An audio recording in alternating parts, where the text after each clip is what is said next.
It's just days before President Cyril Ramaphosa's inauguration. We look at his time in office so far. This follows his promise of turning the country's economy around and rooting out corruption. SABC reporter Natasha Phiri filed this report. I have therefore come to the decision to resign as President of the Republic with immediate effect. Even though I disagree with the decision of the leadership of my organization, I have always been a disciplined member of the ANC. Former President Jacob Zuma resigned following mounting pressure from the ANC. He gave way to his deputy at the time to take over the reins as the country's #1 citizen. I, Cyril Ramaphosa, swear that I will be faithful to the Republic of South Africa. Swear that I will be faithful to the Republic of South Africa. And will obey. And will obey. Observe. Uphold. And maintain the Constitution. And maintain the Constitution. And all other law of the Republic. And all other law of the Republic.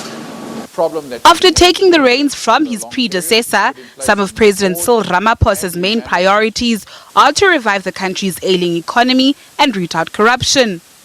One analyst describes President Ramaphosa as a procedural leader who has made several key interventions in his first year as the country's #1. One of those has been the intervention in terms of appointing new ministers, mainly focusing on the economic cluster, which seemed to be his main focal area.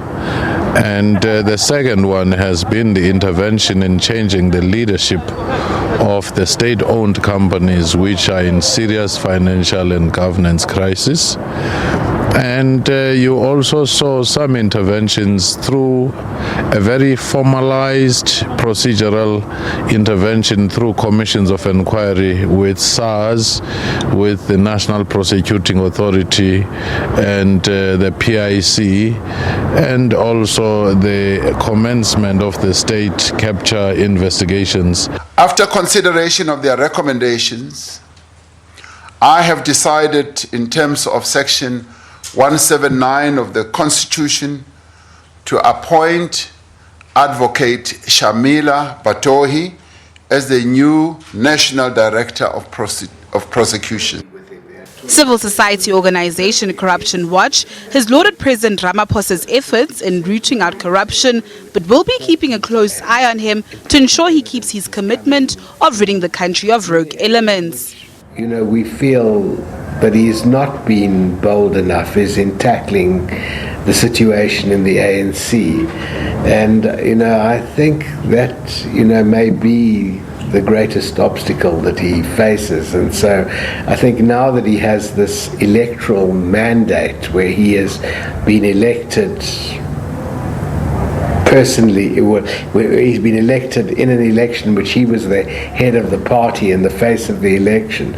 I hope that this emboldens him, because our feeling is that if he does lack support in the ANC, the one way that he will achieve greater support is by demonstrating that he's in charge, and all those people who sit on the fence, as so many do in circumstances like this, will join the winning side.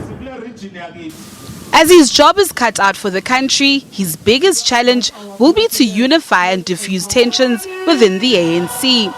Natasha Phiri, SABC News, Johannesburg.